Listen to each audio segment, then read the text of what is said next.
N'êtes que des voisins et de rang inférieur. Et puis tu es d'une famille de comédiens. Et même si on oubliait l'infériorité du rang, tu as pensé à ta réputation? Je te préviens, n'essaie pas de nous refiler ta mauvaise pièce, Soumitra. Allons, chère mère, ne vous énervez pas, je vous en prie. Devdas, on pourra toujours le raisonner, d'accord? Quant à Paro, il me semble que si elle ne maîtrise pas ses pulsions, il faut l'envoyer à Devdas. Je ne pense pas que l'honneur de notre caste en souffre. Quel manque de tenue de la part de l'épouse d'un propriétaire! Tu n'as pas à intervenir quand tes aînés sont en train de parler. Soumitra! La paix!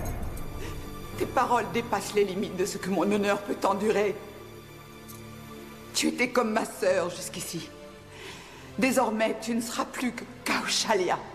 Et pourtant, Kaushalia, toi aussi, tu avais chanté. Quand ma fille est née, tu te souviens? Vous vous souvenez, grand-mère? Elle m'a arraché Paro des bras en disant « C'est ma fille, Soumitra ». Et moi, je lui avais répondu oui en riant. À l'époque, je ne me doutais en rien que même cette dame d'une grande maison, de grands propriétaires, avait si peu de cœur qu'elle prenait soin de compter les goyaves volés dans son jardin.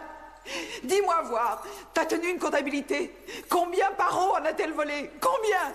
Elle a volé des goyaves. À ce compte-là, j'ai nourri pour ma part plus souvent ton fils Devdas que ma fille n'a volé dans son enfance de goyave dans ton jardin. Ma fille, une voleuse de rang inférieur. Oui, nous vendons nos filles. Oui, ça fait partie de nos usages. Mais vous aussi, vous faites des affaires, Kaushalia. Nous, nos filles, nous les donnons ouvertement contre de l'argent. Vous, c'est la fille et la dot que vous prenez. C'est au son qu'elle fait en tombant qu'on sait si une pièce est vraie ou fausse. Mais ça, jamais tu ne pourras arriver à le comprendre. Car tu es bien trop sourde, Kaushalia, pour pouvoir entendre ce que dit le cœur de ton fils. Et trop aveugle aussi, pour voir l'amour qu'il y a entre deux. Et bientôt, tu seras aussi frappée de stupeur quand ton propre fils tombera dans la déchéance. Sur la tête de ma fille. Je jure que si dans 7 jours à compter d'aujourd'hui, dans 7 jours, je n'ai toujours pas réussi à marier ma fille dans une famille d'un rang qui soit supérieur au vôtre, vous pourrez alors venir pleurer ma mort ou bien vous en réjouir.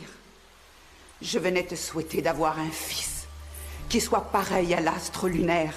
Mais à présent, je te souhaite d'avoir une fille pareille à l'éclat de la lune. Une fille naîtra dans cette maison.